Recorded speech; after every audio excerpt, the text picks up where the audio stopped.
Chemistry 1 semester 4 को उसमें का सबसे पहला टॉपिक है physicochemical property in relation to biological action.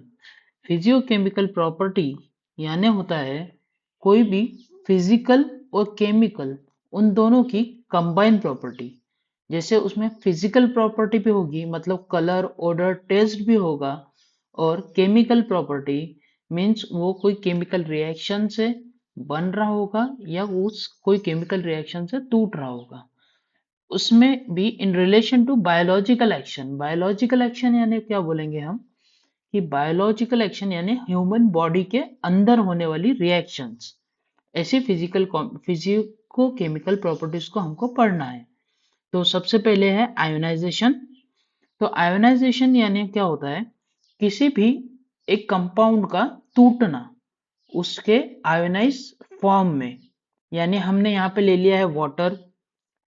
Water H2O का H positive plus OH negative में आयोनाइजेशन हो रहा है। तो ये जो H2O है, H2O ये है अनआयोनाइज्ड फॉर्म, और H पॉजिटिव और OH नेगेटिव ये हो गए आयोनाइज्ड फॉर्म। तो सबसे इंपॉर्टेंट पॉइंट है कि आयोनाइज्ड फॉर्म जो होते हैं वो वाटर सोल्यूबल होते हैं। आयोनाइज्ड फॉर्म जो होते हैं यानी ये वाले फॉर्म्स जो है, ये वाले फॉर्म वाटर सोल्यूबल होते हैं, वाटर सोल्यूबल होते हैं और हाइड्रोफिलिक होते हैं। और ये हमको इसेंशियल है ड्रग का बाइंडिंग होने के लिए, बाइंडिंग इंटरैक्शन के लिए।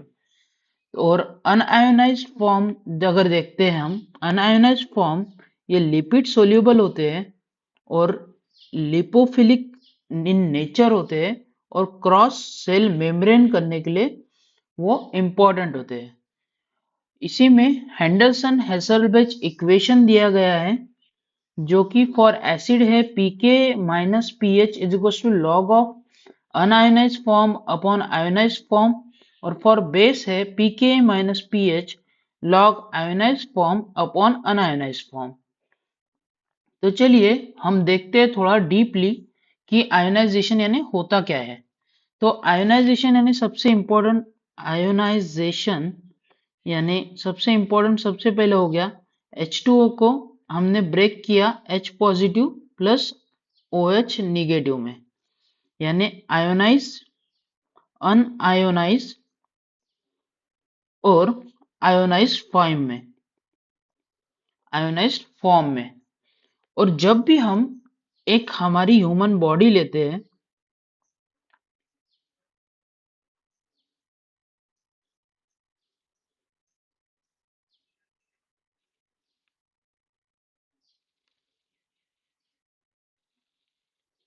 एक ह्यूमन बॉडी का अगर एग्जाम्पल लेते हैं हम, और यहाँ से स्टार्ट होगी स्मॉल इंटेस्टाइन और यहाँ पे होगी लार्ज इंटेस्टाइन।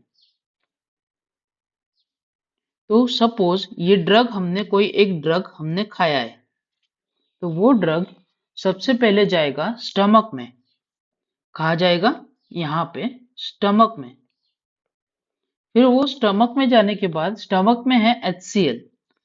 HCl होने के कारण उसका होगा ब्रेकडाउन, और वो ब्रेकडाउन होने के बाद वो जाएगा स्मॉल इंटेस्टाइन में। ये जाएगा स्मॉल इंटेस्टाइन में। फिर स्मॉल इंटेस्टाइन में उसका होगा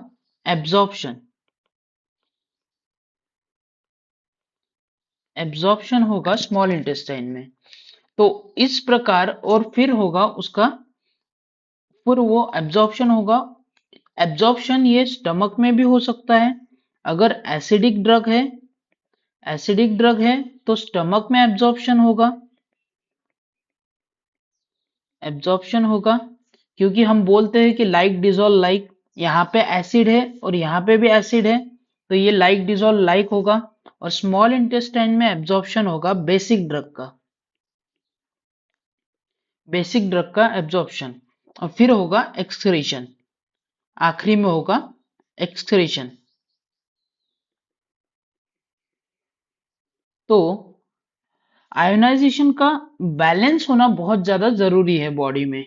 ये जो अनआयोनाइज फॉर्म है और आयोनाइज फॉर्म है, इन दोनों का बैलेंस होना बहुत जरूरी है फार्माकोकाइनेटिक्स और फार्माकोडायनेमिक प्रॉपर्टी के लिए। जैसे कि फार्माकोकाइनेटिक्स में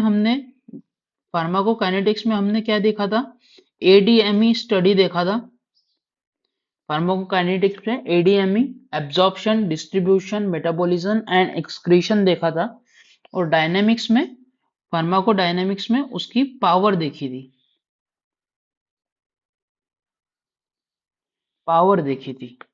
तो इस प्रकार से आयोनाइजेशन पहला टॉपिक है। काफी सिंपल टॉपिक है। आपको सबसे ज्यादा इंपॉर्टेंट है आयोनाइज फॉर्म, वाटर सोल्यूबल, और अनआयोनाइज फॉर्म जो है लिपिड सोल्यूबल।